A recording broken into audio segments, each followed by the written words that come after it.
I think we're gonna need a bigger boat. Charlie, they took off my thumb.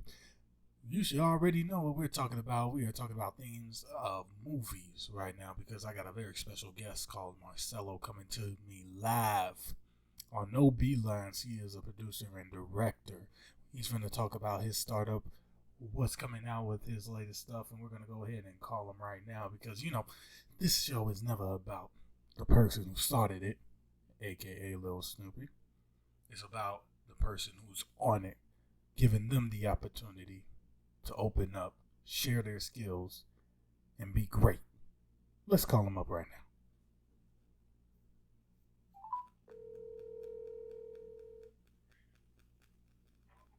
Hello? Hey, is this Marcello? Yes, sir. Yeah, you know you're on with No Beelines right now. How you feeling? I'm pretty good about that. I'm doing awesome. I'm feeling blessed by the best. You ready to do this? Oh, yeah. What time are we? Like, are we doing it right now? Yeah. Oh, okay. Yeah. I'm done now.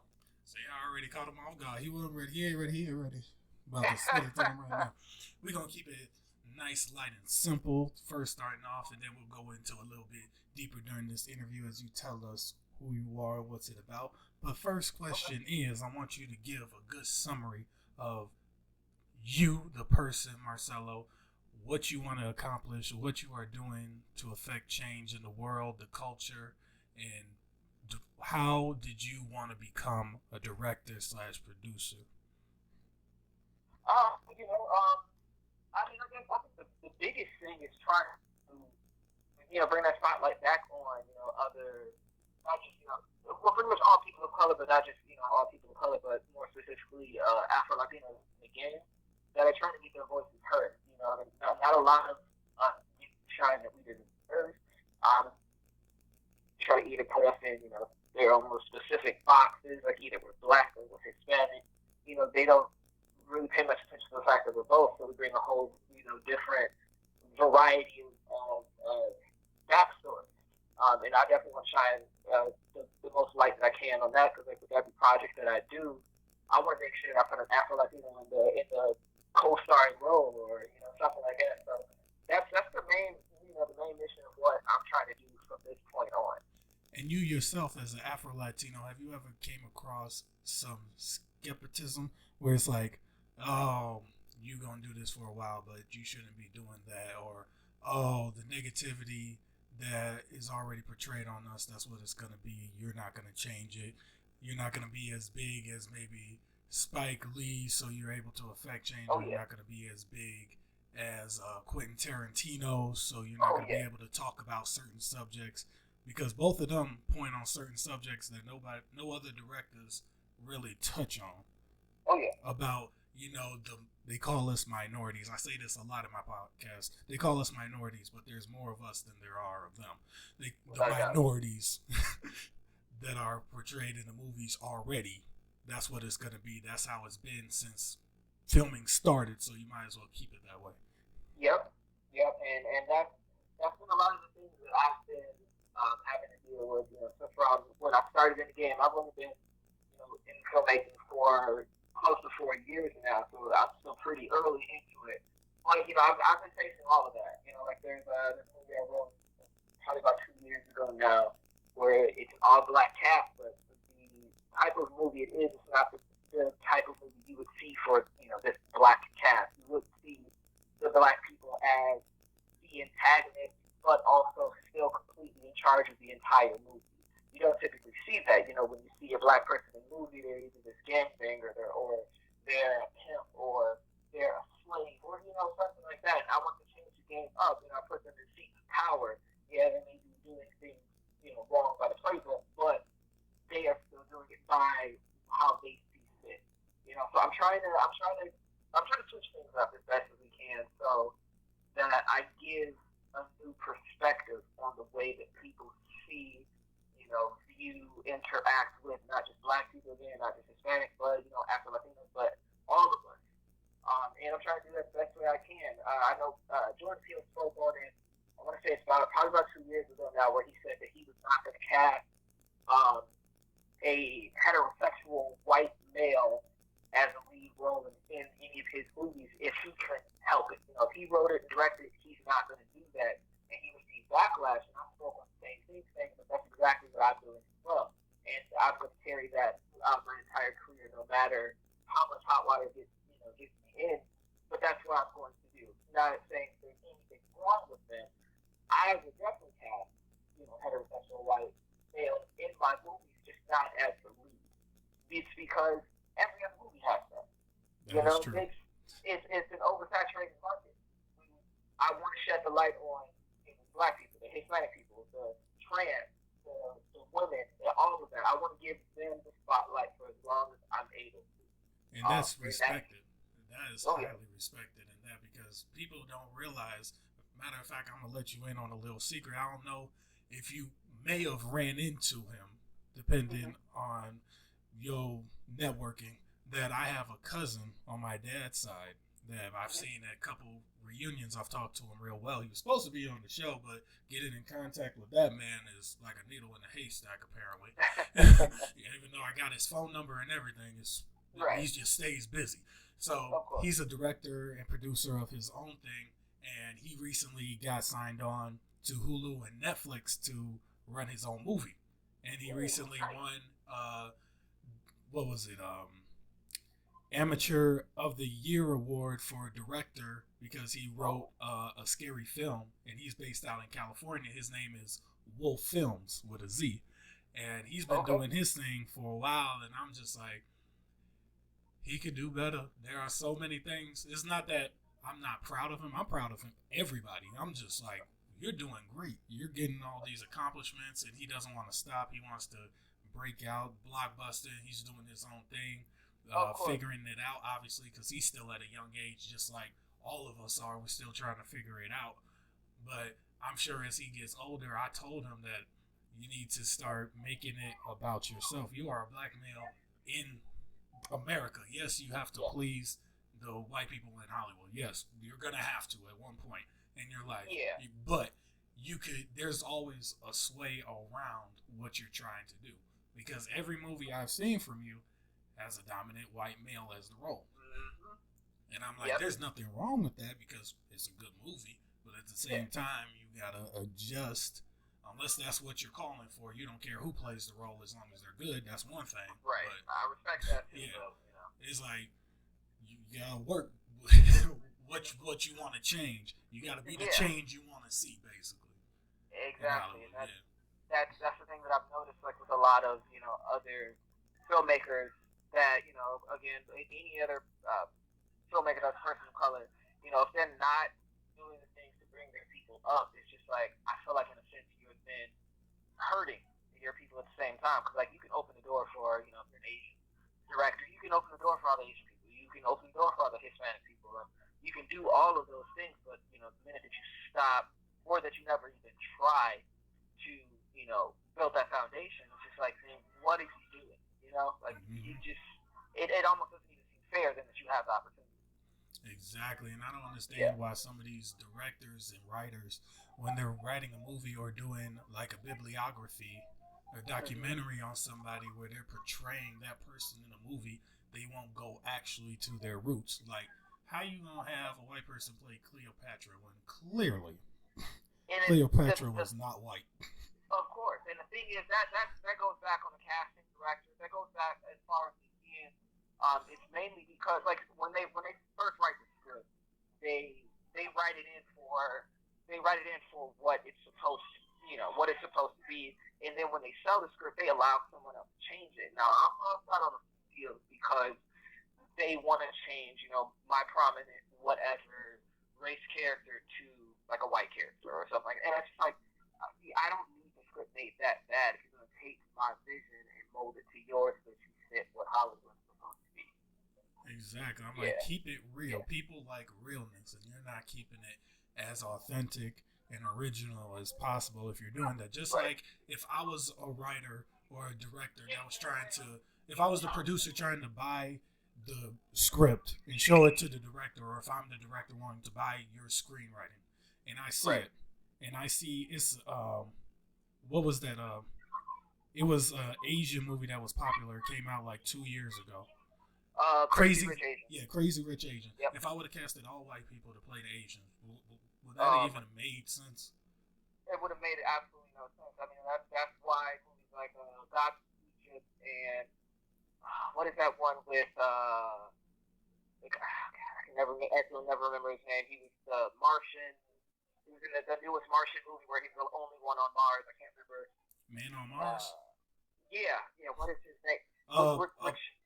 What was it? Who played him? God, I cannot remember it now. I know exactly what you're talking about. Yeah, you know what I'm talking about. But there was a movie. It was a movie about Egypt, and the cast is nothing but white people. Nothing but white people, and we were upset about it. That movie tanked. It absolutely tanked because we're tired of Hollywood trying to whitewash all of their movies because it doesn't make any sense. Just because you want to use these specific actors and actresses, but if you can't keep it as accurate as possible, then what's really the point? Well, you know how many people are trying to be actors and actresses? You have an abundance of people from that culture that you can try to just put on. It's not hard. You just don't want to do the work, so you just be like, "Yeah, I already know she's available, so I'm gonna go ahead and call exactly." Her. The thing is, they don't want to take chances. They already know that Tom Cruise is going to be a hit. They already know that Katie Holmes is going to be a hit. They know that the white people, the prominent white people, are all going to be. They're going to be people that's going to sell. They don't want to take chances on the Michael B. Jordans, on any of these, the Keke Palmers. They don't want to take chances on them because they're not as marketable. So it's sad the way that they look at it because you can still market. You can still, as long as the actor actress is good, it's still gonna hit. And I'll tell you, I didn't know when Get Out first came out, Jordan Peele's first movie that I saw. I only knew one actress in that whole movie. Everybody else was kind of new, and I was just reading like, I don't know any of these people, but I'ma see it. And I wasn't seeing it because it was a black director. The freaking trailer looked good. I was like, okay, I'll see it. It was great. 99% on Rotten Tomato. Who can say they got a 99% on Rotten Tomato? On their very first movie. First movie. Came up with $100 million. On the first week, you get first day, he got $100 million. I'm like, bro, you break your record. My God. Breaking them. Absolutely breaking them. And, with people nobody knows. Just one person from Black Panther. One person. Yep. That didn't even have a main role. That's the killing part. Yep. That's it. That's like, come on. Just need to work towards showing others have great talents, and they all showed their great talents because that movie was highly believable. Just like when Get Out first started, you didn't know that kid who got abducted was that kid at the picnic. And exactly. Like, I never saw that coming.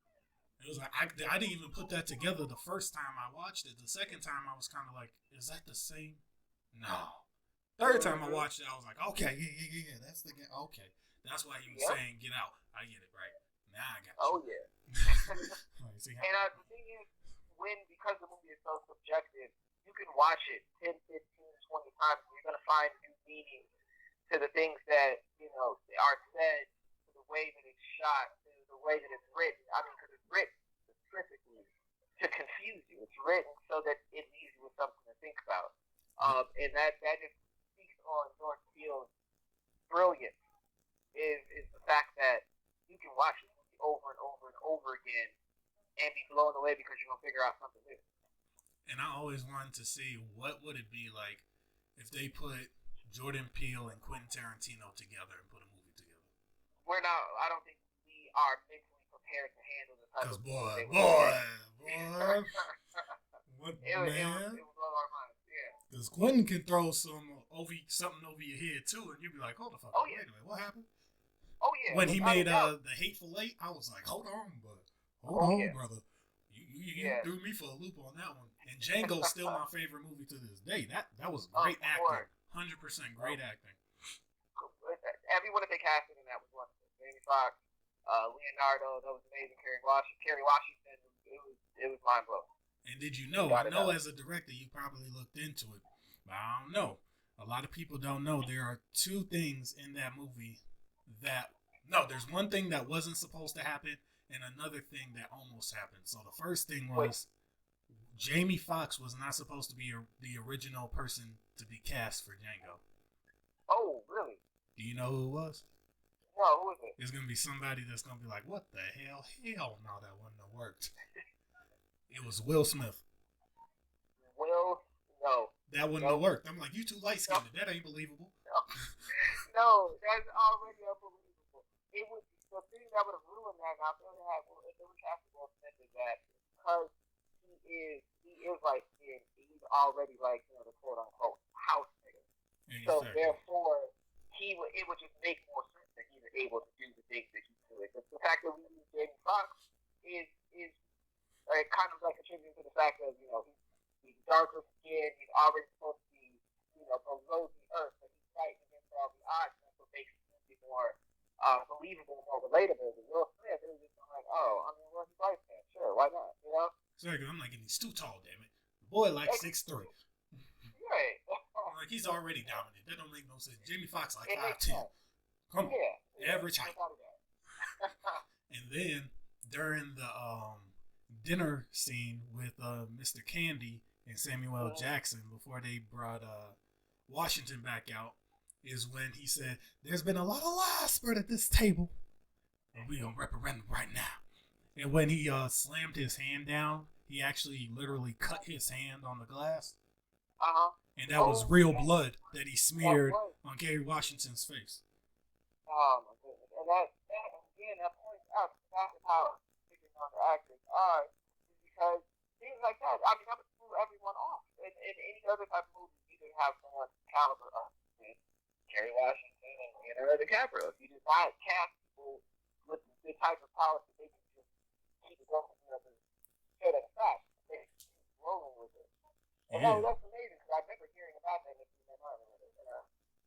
Yeah, that's why I was like, he deserves an Oscar for this role as Mr. Candy. He played a great fucking role. He played too well. Like, you wanted to hate him. Like, good God, I don't like you. Right. Like, you know what, I feel like this is too close to home. You played it too well, I'm right there with you. That's why when he won for Rendon, when he was the guy that almost got killed by the bear, when he won an Oscar for that, I was like, what? Upset with that. I mean, they had movies like Shutter Island, Inception, again, Django Unchained. He had Titanic, but they gave him an Oscar for Revenant. Really? I'm like, that movie was boring as hate. It was. I don't even think I finished the whole movie. I had to because I went with my friend and his mom, and she bought us tickets. I was like, I might as well go see this movie. Okay. But my God, I was like, he should have had. If you're gonna give him an Oscar for this, you might as well give him another Oscar for his other shit because he's too. You might as well, because at this point you just kind of handed it to him. What they did was they handed it to him for the movies that they snubbed him for. That's all that was. Yeah, I'm like, my God, and they actually depicted back to going to ethnicity with Denzel Washington. A lot of people know he has 2 Oscars, but if you look up on his page, the 2 Oscars he earned it for was when he was portrayed as a thug and a thief. When he was portrayed as a good guy, like Remember the Titans, he was nominated. That was a great fucking movie. When he was Antoine Fisher, when he was in that, and I think it was Glory Road. When he was in that. I mean, you can't forget. You can't forget about what was the movie? Fences. Yep. With Viola Davis. Yep. Amazing. He got nominated for that. Didn't win. Didn't win. I didn't understand it. I'm like, he's portrayed as a good man. I mean, in Fences, it was kind of borderline, but that was kind of like the typical middle-aged man. So that's kind of okay. That's like, okay, that's what it was. That's what he was doing. Okay? Right. But even then, it's like, you can't give this man an Oscar for something he did great at. Like, why does it always have to be he's the villain? Right. Like I understand. Why can't I ever remember when he was in when he was the undercover cop?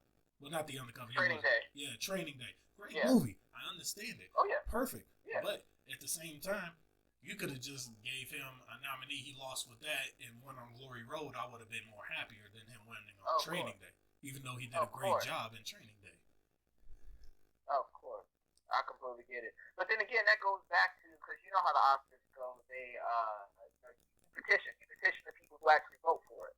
So in a sense, it's almost not even on how well you were in the movie, how what you did here, what you did there. It's kind of just like we like this person more for this, or let's give it to them for this and that thing with how much they petition, how many votes they gather from all the people who do vote for the Oscars. So it's a weird system they have, but I guess it is. It's one of those things where it is what it is. Put it this way, there's a reason they won't put Kendrick back on the Oscars after that performance in 2016. Oh yeah, oh yeah. That was one hell of a performance. That was wonderful. It's one of those things. It was a movie performance. Exactly. I was like, man, that should have been like a trail ending of a movie with what you were saying. I'm like, good God, that was deep. Whole about what was it, 10, 15 minutes of you going. I'm like, man, that was perfect. Oh, I agree. And I love the people that give back to their community to remember them, where they came from, and they stay humble because they're like, I could easily go back to this situation I was in. Could not even just could go back to it. I could easily have not made it out of that. It's one of those you have to not only forget, or never forget where you came from, but you also have to remember how easy of a situation where you could have just been missed over. You could have never left there in the first place. Exactly. So and that's I feel like that's where a lot of people, like when they move out to Hollywood, they buy the big house, they're sitting over the water, they completely lose touch with what they. I remember, you remember back when you were eating your oodles and noodles. You remember back in the days. Yeah, I remember that. You had to wear the same outfit, days in a row. You remember those days, but they left the money, they left the fame, they left the most important, the clout, because that's what we live in now is an era of clout. They let that clout their judgment what they used to be. It's crazy, but it's always great to see the ones who don't allow that to change. Like Kendrick or like what is her name? Cardi B. A lot of people give her a lot of shit, but Cardi B never stopped being who she was from the minute that she got rich. Never. She's probably people. I know people will say she's the same person she was then.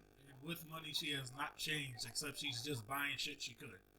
Exactly. That's it. I'm like, I can respect that. At least you haven't changed. You could buy shit you couldn't before to look nicer. I'm like, I can't get mad at that. All right, you can't. I mean, you got the money to do it, but she never let it change her. And I think that's why I started actually rocking with her when I realized that the person that she actually was. She was ratchet from the beginning. She never stopped being ratchet. So you gotta respect that. I'm like, stay consistent. Don't change on me now. That is it. What projects have you already worked on right now that we could look up the link? You could send it in the bio, whatever, where we can find it. And what projects do you have working up right now in the stew? Oh, yes. Okay. So the project just finished. Well, not just finished. It actually just came out about a month and a half ago. It's a feature film called The Protectors. The Protectors, okay. The Protectors. Yeah, it's a movie about an alien race of reptilians that go planet to planet, taking over from the inside and pretty much destroying the planet for how they move on and they do it to another planet. They found their way to Earth, and they thought they were going to be able to take it over like how they've done every other time, except for this time there's a band of heroes on this planet that fight back. And that's pretty much what the movie's about. It's about creating this team of heroes that call themselves the Protectors, and they fight against the government, the tyranny of within, which kind of relates to everything that we have going on right now. So we have that. I have a script right now that HBO has. The TV show. I won't get too in depth with it because I'm still trying to figure out what HBO is going to do with it. But the TV show about what happened to the people that are left here after the world ends. It's like a cataclysmic event that wipes out about 90% of all life on Earth, also leaving about 85% of the Earth uninhabitable. And so it's a post-apocalyptic drama about how the humans are able to keep things going while having to fight for their life and fight for the land that they still have left. So that's one of the more exciting pieces that I have, as well as a show that I'm writing on called The Fresh Start, which is a drama relating to post-traumatic stress disorders. It And sounds like a drama. yep, that's it. Yep, that's it. And those are the things I'm working on now. But the project you can look up right now and check out, definitely the detective. Definitely encourage everyone to give it a watch. And you said you don't know what HBO is gonna do with it, but do you believe in your heart that they will actually stream it? Oh yeah, without a doubt, without a doubt. They reached out to me about it because I'd been pitching it all last summer when I finished writing it. And the HBO this production company called Bellevue Productions. Um, they also reached out about it, and it was kind of a hot topic for a little bit. And now that with everything that's going on now, the pandemic and everything that we have, they reached back out to me again. They said we finished, and we got to finish it now. It's up to them when they want to move forward with it. But I believe it's definitely something that they're going to sign. Because HBO is not one of those companies that hits you up. You have to push and probe and prod with them just for them to hear you out. So I think that's good enough to show that there's something that they want to push forward. So we're just waiting to see. All right, cool. And how many people you got in your crew right now? Right now, so I have myself as the director and writer.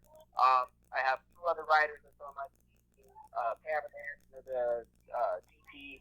I have one, and I also run sound, do all that. So I have a nice little team of about 6, 7 people that we push through. We create content from short films to features, web series, kind of do it all.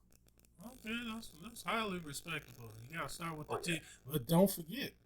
This thing blows up on HBO, and then you got your other little drama TV series coming out, The Fresh Start. Oh, yeah. Don't start getting a big hit. Netflix and Hulu start hitting you up. All right, they want 2 seasons automatically, and they sign you. I don't want you to forget about your team now. Your team was there from the start. Don't forget about them. No, you never forget about the team. If it wasn't for the team, then none of that would have ever been created. Yeah, but they'll give you other people to work with, so you can't forget about the originals who started. The team always comes forward. Even if for some reason I can't bring them with, they still are always on the team. We're still always going to create as much content as we can together. Even if we start 5, 6 people, we grow to 100 people. It's still we're still always going to be the same crew. Good, because some people get mad. Forgot about them. I remember I was a part of the originals, man. And he just bailed out. He's selling out to Hollywood. He acting all Hollywood, blowing up and shit, man. I'll never be that. I'll never be that one. It doesn't matter what happens in my career. You'll never be able to look back and like, oh yeah, he went out there, he got Hollywood, or he did this, he did that. No, if the team can't eat, then what's the point? Exactly. You always gotta share and remember the originals that was there during the hurt and when it was good. Because if they can build from the hurt and you build from the hurt, they're with you when it's good. Right. Of course. So how long have you been directing and writing? What was the first thing you ever wrote in your life? So I've been writing for about 4 years now. I've only been directing for about a year. So the directing is pretty good. My writing, the first thing I ever wrote was a script of a short film called God's Command, which I ended up turning into a feature-length film script. But I literally woke up one morning at like 3 in the morning because of the dream that I had, and I just started writing it. Literally, the rest was history from that point. But directing-wise, that was one of those things that I did out of spite because of I had one of my scripts I wrote, and I got it back into the hands of the director who was going to shoot it. And they started changing all sorts of things. And being a writer, you don't have 100% creative control. If the director wants to change it, the director not at all. The director has most of that control. Yep, and they do what they want with it. And it irritated me so much to see how little power I actually had. And not even just how little power I had, it was how they snubbed the writer, which makes no sense because you have no movie without a writer. But they give us so little credit, and I was just fed up with it. So I was like, you know what? I'm not doing this anymore. So So I literally put myself in film school just so I can be able to shoot all of my own stuff without anyone having any control over it. And I can commend you on that because Oh it's yeah, better to do it yourself and do it how you want to, how your vision exactly. came out, and you revise it the way you want to in case Yep. something doesn't work out the way you written it. Then somebody else coming along, quick reading it and being like, okay, we're gonna change this third part right here. This isn't Oh gonna yeah. work over there.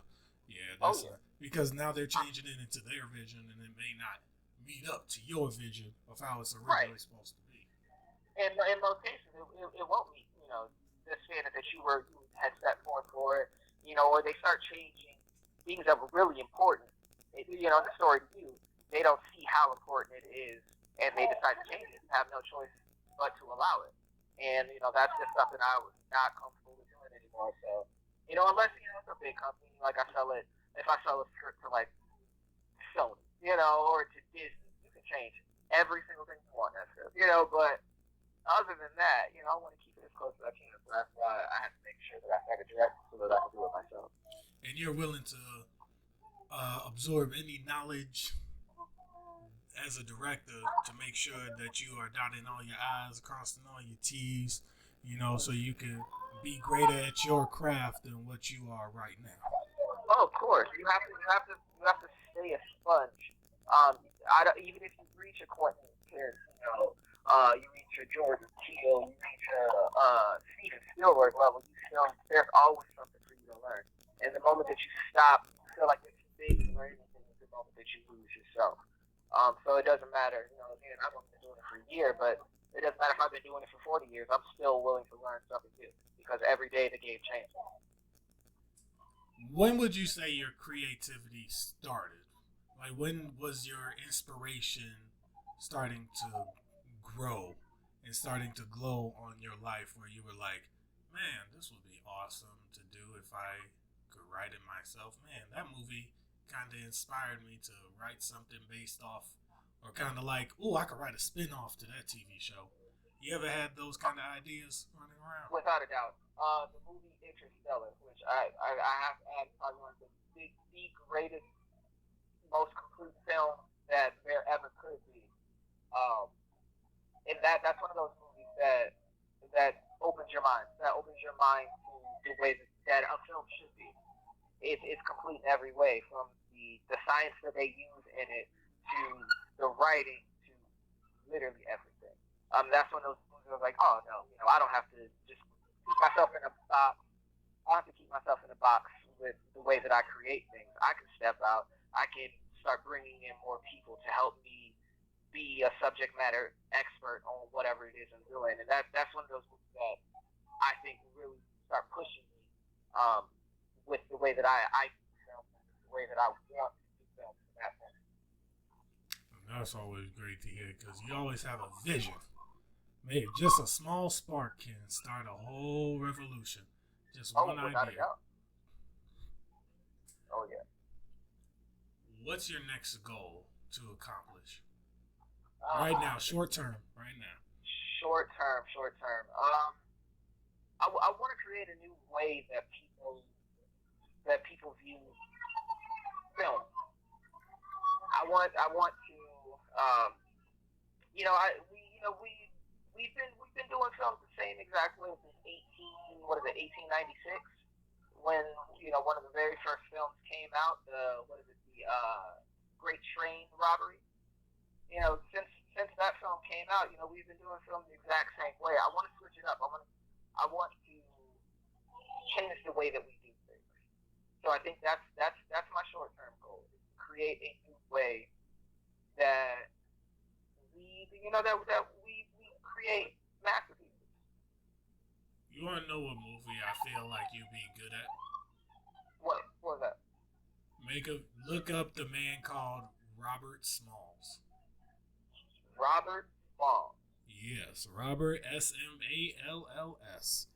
This Okay. man, let me tell you why it'd be a great movie and why I saw it on Facebook a couple times. But Wait a minute. I know exactly who this is. That's the man who he was a slave, and is that the one I'm talking about? One where he was a slave, he freed slaves, and then he used the Confederate hand signals to get past with a Confederate boat. And because he stole the liner, the Confederate liner. Yeah. He faked that he was one of the captains for it, and he made it to the North. And that actually has been on my mind for the past like 2 or 3 years. Was I wanted to create a project on that. I wanted to work with that. I just got to find out if there's anyone who, in the family, or if there's someone that owns the intellectual property for it. It's just that's going to be something that's going to take us a little bit more work to do, but 100% on my radar. Because that's at least right there. I was thinking of it. I'm like, to make a whole real story about him, that's at least a 3-hour movie right there. Oh, yeah. Without a doubt. Because it's so many twists and turns to that movie. So I think with his story, so I know that movie itself will be amazing. And I know I'd go watch it. That's why I brought it up. I'm like, that man, boy, to use. Come on now. First off, how do you not notice this man is black? I know it's nighttime and hardly you can see, but damn. Hey, there's a will, there's a way, right? Hey, he lived to tell the story, didn't he? He became a politician, did he not? Yep, he definitely did. So he sure did. He made that will and way. I would have been scared. I'd been shitting myself. That man. When he was passing that Confederate ship, and he was trying to pass the captain, he was scared the whole time. You absolutely know it. Yeah, it's about how you handle that fear that you have right now. And once you do it a couple of times, you're like, oh shit, I ain't got nothing to worry about. Of course. My God, just like when I watched the movie Harriet, and I learned how many people she freed, I was like, you gotta have balls to keep running back and forth. Like you keep running into the fire, and you're not afraid of getting burned. But that's the way that all revolutions have started, ended. Is the perseverance. Oh my God! Over 1,800 slaves freed by yourself. Just by yourself. Wow. Not by ship, by land, by your 2 feet.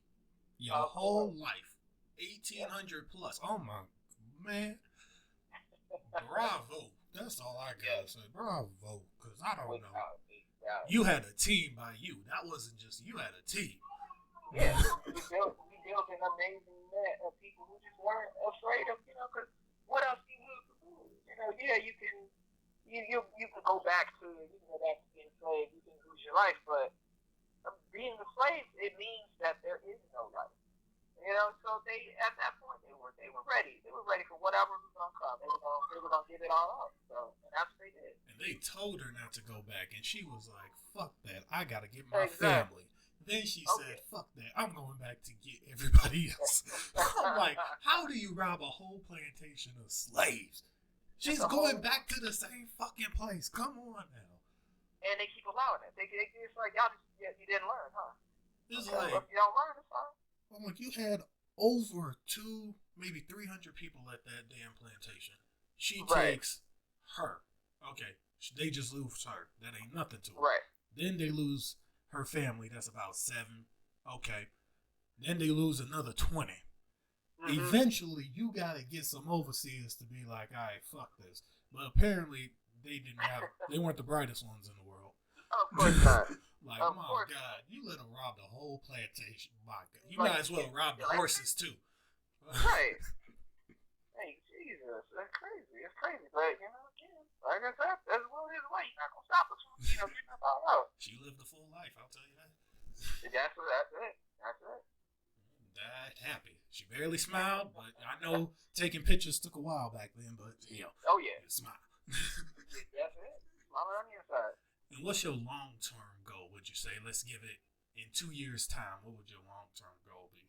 Long-term goal is I want to create everything in-house. I want to have my production company up and running within that time where, feature film, short film, mini-series, full series, whatever, everything is run under my name, under my studio, under my company, everything.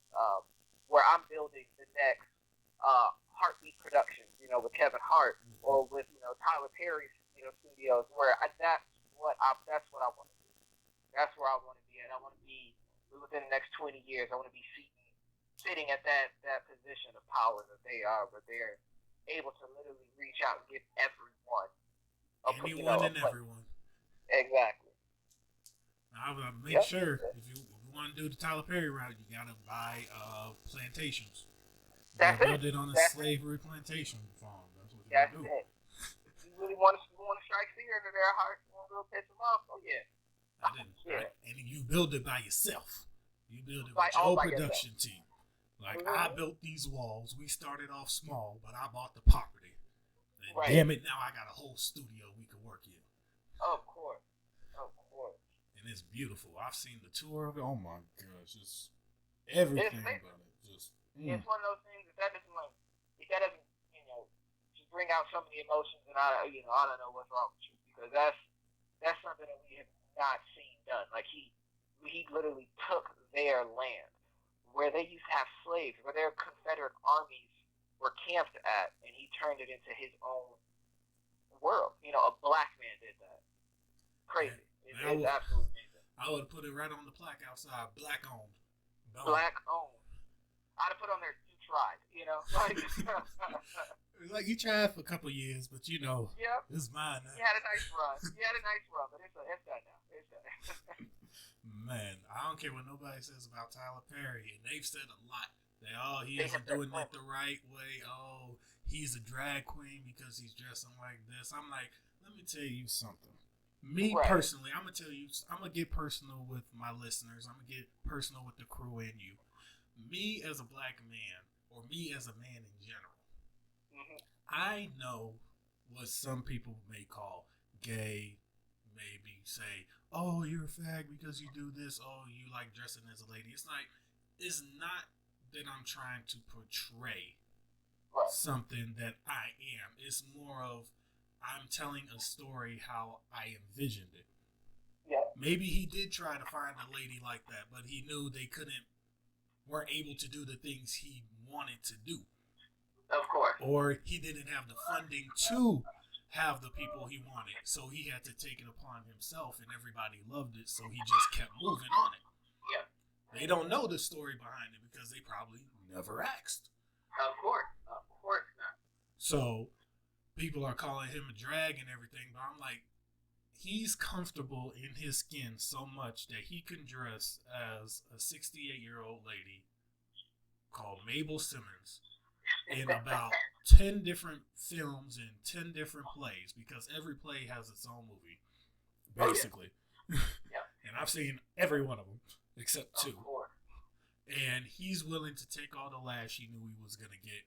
During the last play he did, A Medea's Farewell, that was my 3rd Tyler Perry play I went to go see out here in Arizona. There was literally a lady. She wasn't heckling him. It was more like she was trying to get his attention to give him something.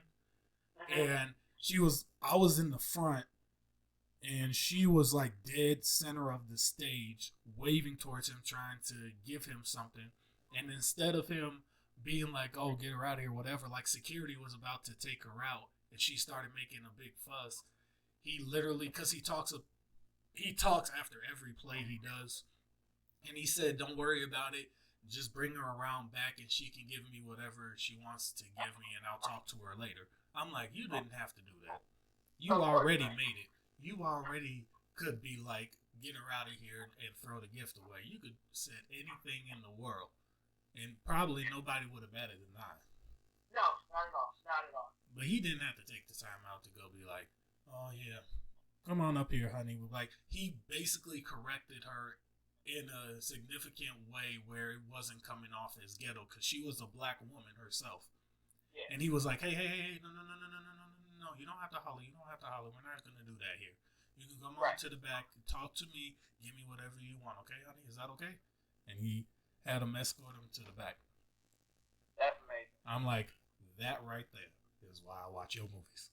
Exactly. It speaks volumes. It speaks volumes about who he is as a man. And a lot of people, like, they ask me often, like, oh, who's your inspiration? Who's someone you look up to? And it will always be the same 2 answers for me. It will always be Tyler Perry and Kevin Hart. And the people, and every time I say it, they laugh. And it always confuses me why they laugh. But then I have to think back, like, oh, of course, because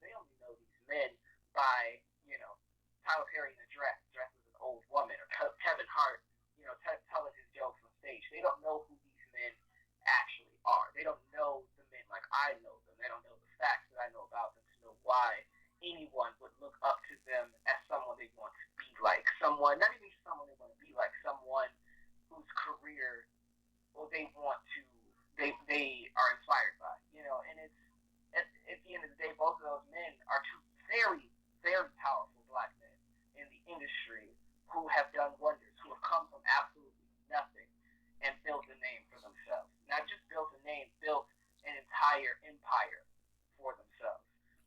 And that's one of, and I always have to. Every time I hear them laugh, I'm like, all right, clearly I have to educate them on, what they're laughing about, because they just don't know. They just don't know. They don't. And I remember Kevin Hart talking about in one of his interviews that actually came on Netflix, talking about his life. He said the reason he got in that car accident that almost gave him the loss of ability to walk, because he was hustling too fast. He was like, because he was like, I'm not doing this comedy thing just to make money and make my name be grown. He's like, I'm doing this for my family, to make sure my son and daughter don't have to worry about somebody else giving them money. I'm making sure they don't end up how I had to end up and how I had to struggle. A lot of people don't know. Kevin Hart used to do openings at a strip club. Yep. Nobody knew that. I'm like, bro, he didn't come from, he was in like a quick bar and then he got famous like boom, boom, boom. He said this shit took a while. It took 10 years. I remember this man on Pandora. He was at the he was at the Laugh Factory in, I think, California. Yep. When he first started.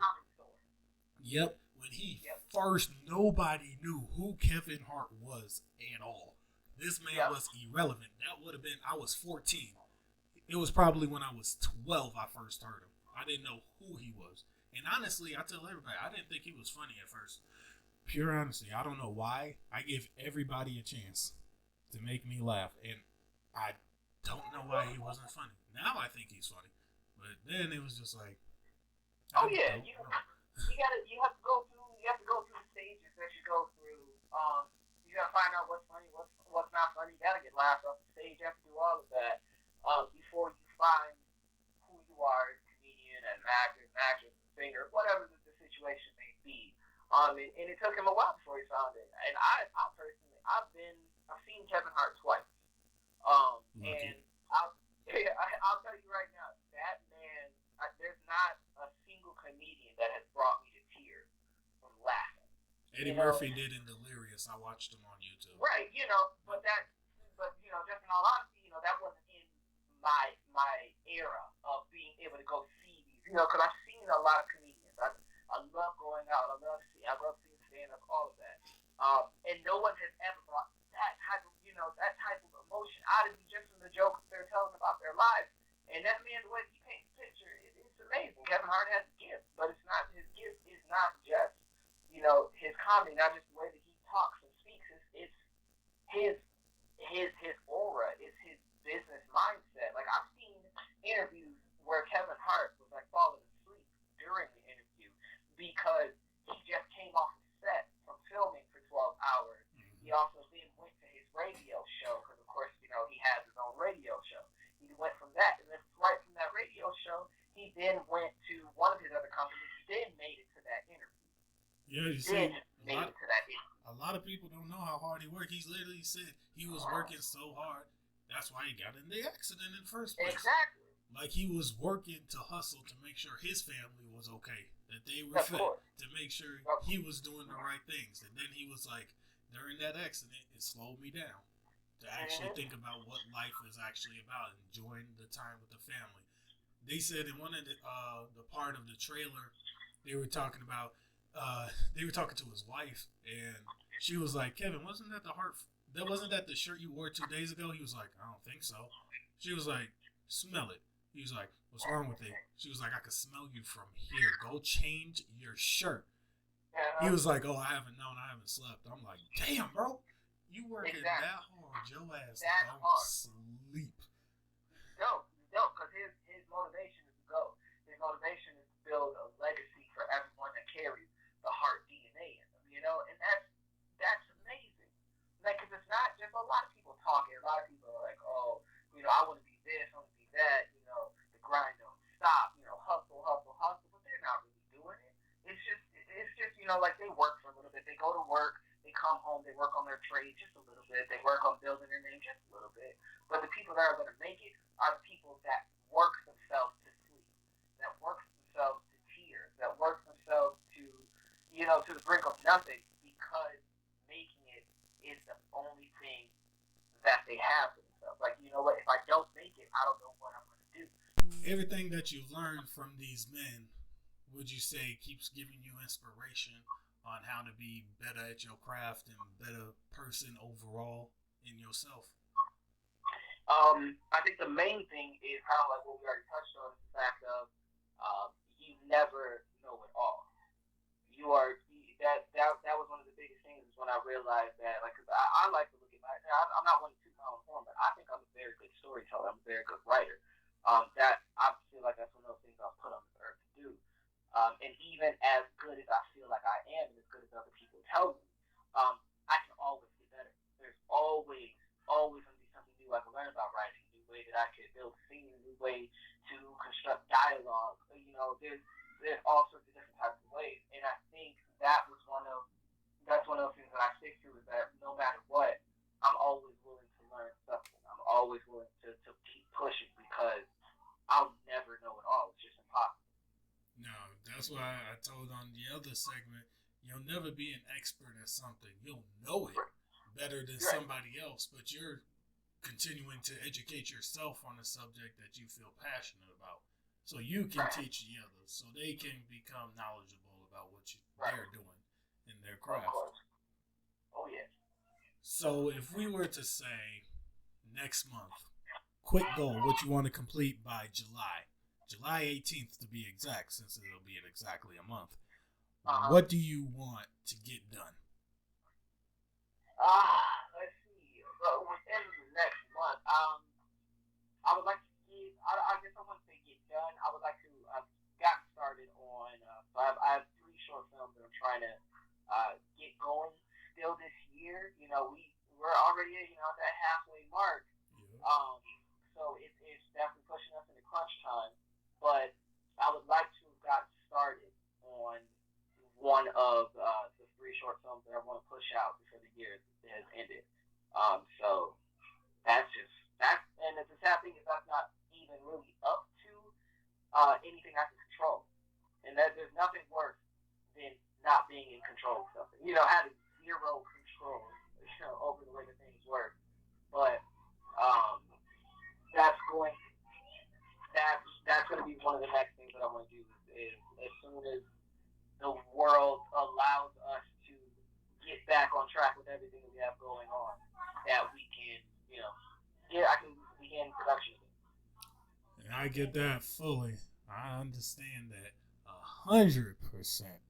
So when you start making these featured films and when you start becoming big, what is your main goal on every film that you put out, every short film you may put out, every TV show that you might be a part of? What is your main goal?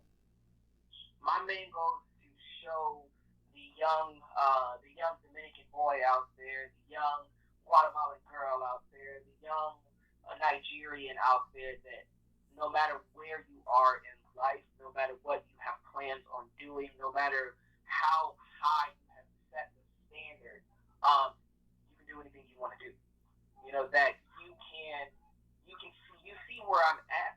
You're watching these movies, you're watching my TV shows, you're watching anything that I've put my name to, and you saw that I put in the work to get there, and that's just because I never gave up on myself, and that they shouldn't do it either.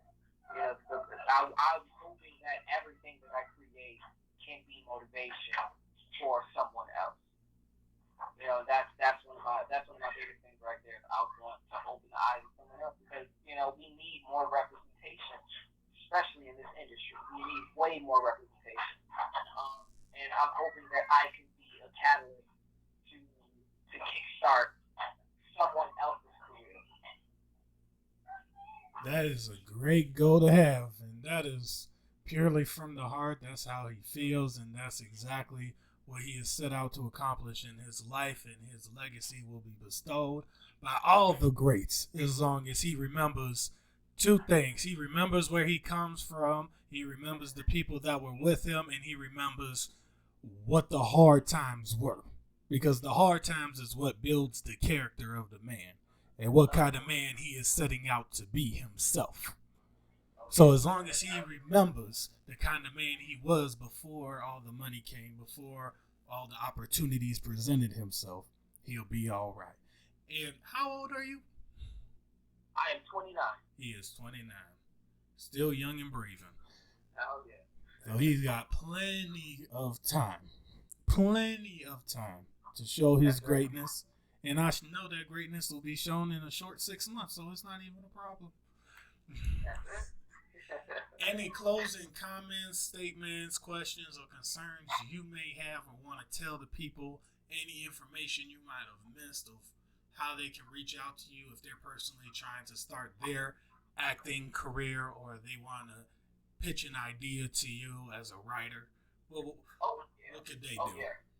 And I'm open to literally any and everyone shooting their ideas at me. I'm open to anyone, reaching out to, ask for help on something, or, you want to do some networking. I'm here for it all. I'm not one of those people, even, that close, I don't close the door to anyone. Anyone wants to reach out to me, they can. My Instagram is public for a reason. I want it all. And you can easily find me at, Marcello.the.filmmaker, and that's Marcello with 2 L's. Hit my DMs for anything that, you may need, any questions, any collabs, all of it. I'm here for it. I came into this industry to do something big, and I want to do something big with as many people as I can. And he's saying it how a T.I. is. That's his business. That's his role, and he wants to keep it on track. So don't try to DM him on some BS crap, okay? Keep it straight. Keep it narrow. Keep it in the business loop.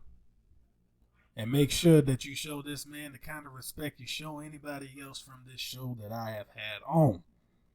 If I don't leave you with any more words or any more concerns in your life from all the other podcasts I have done, I want you to remember this. This has been Lil Snoopy on the track. 1, 2. I had to talk. I had to say what was on my mind. And always remember, love, peace, and hair grease. I'll see y'all next week.